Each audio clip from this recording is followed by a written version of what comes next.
Welcome back to the Bullfrogs pregame, joined now by Bullfrogs manager Jordan Bischel.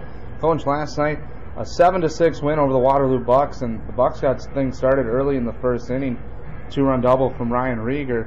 The play before it, I thought, though, led to that being a 2-run inning. It looked like Tom Berry started coming in on a baseball and then ended up being over his head, and he wasn't able to get back to it in time. What do you think there? Did you notice that, or is that just me and my angle? Yeah, no, I didn't think Tom got a great read, but that ball was hit so hard that I'm not sure if he could have caught it anyway. I mean, it was a missile. He definitely didn't get a great read. Whether he could have caught it or not, I'm not sure. But one thing you saw was Waterloo came out swinging the bats. They got one of the better offenses in the league, and we shut them down pretty well the night before, so it wasn't surprising they came out ready to hit. Then in the bottom of the first inning, we got a lot of help. I mean, flat out, 1 hit and then 5 straight walks issued by Mitch Mormon. We're able to put up 4 runs. Mormon just couldn't find the zone. After that, Waterloo just chipped back. Eventually, they took a 6-4 lead, and then it kind of came the Tom Berry show after that. The misplayed ball maybe in the first, like you said, a little bit hard hit. Probably might not have caught it anyways. But he was going into the 7th inning. He was 0 for 3 3strikeouts, and he comes up with a big double off the wall. Comes around to score, making a 1-run ball game. Then in the 8th, a 2-run homer. Yeah, that first inning. Definitely we got some help, but at the same time, take a lot of pride in our guys. You can see we've walked a lot more times than we've allowed our opponent to walk, so that's something we're consciously trying to do. Now, he struggled to find the strike zone, but you got to give our hitters a little bit of credit for staying disciplined, not trying to do too much, and taking what they give you, even if that is 5 straight walks. So we did a nice job there. Robbie hit a ball hard that looked like it was going to sneak through the middle until it hit the mound. That could have turned it into a really big inning, and then they battled well. They got a lead. We made a couple of mistakes defensively. We didn't capitalize on a couple opportunities offensively. One of those was a chance Tom had with the runner on third, and less than 2 outs, he struck out there. And I got on him a little bit. He's not a kid that should be striking out much with his hand-eye coordination and his bat speed. He's not a strikeout guy, and he just had to clear his head a little bit. He obviously did that and had 2 huge hits for us, including basically winning the game with that home run in the bottom of the 8th. Yeah, even during last night's broadcast, I was making note of it. Coming into last night's game, Tom had only struck out 11 times on the year, and for him to have a 3-strikeout day, through his first 3 at-bats and still have a third of the ball game left to play, it was unbelievable that he'd be struggling that much at the plate.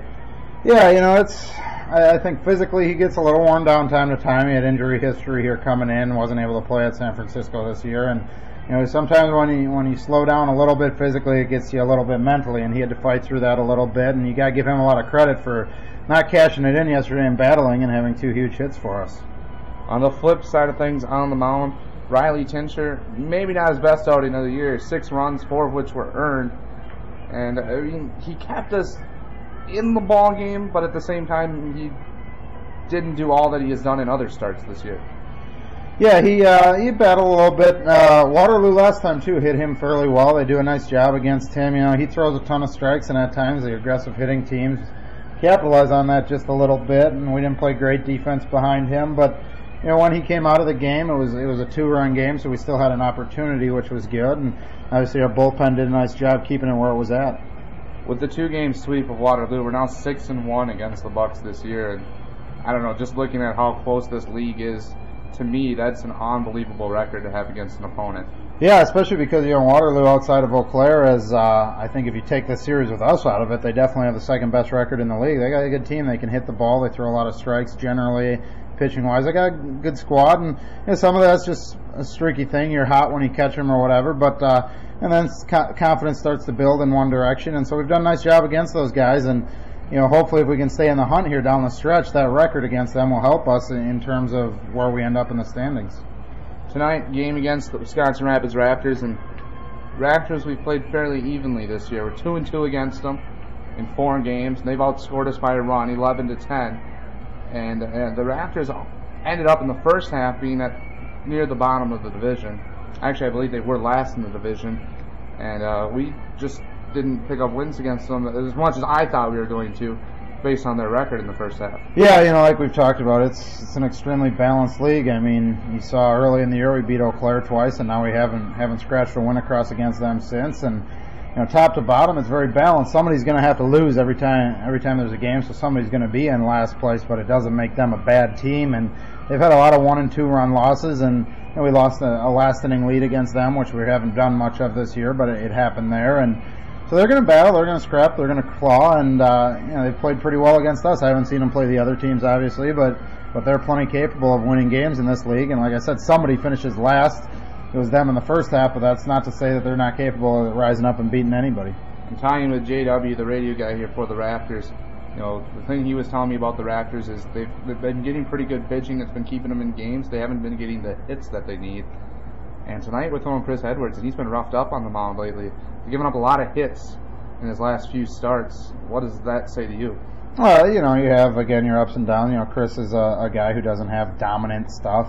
And lately he probably hasn't located the ball quite as much as he'd like. It's not so much the walks, but it's just not throwing good quality strikes. He's got to throw a little bit more quality strikes, and he's capable. He's had a couple outings this year against good teams that were very outstanding, so I would expect to get a little more out of him tonight. I know he's itching to get back on the mound and get back after it, so hopefully he can turn it around a little bit.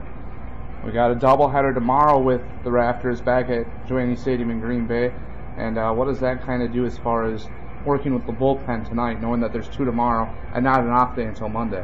Yeah, I think we're in good shape. Alex Schmarzo coming back here has helped us. Gives us one more arm in the bullpen.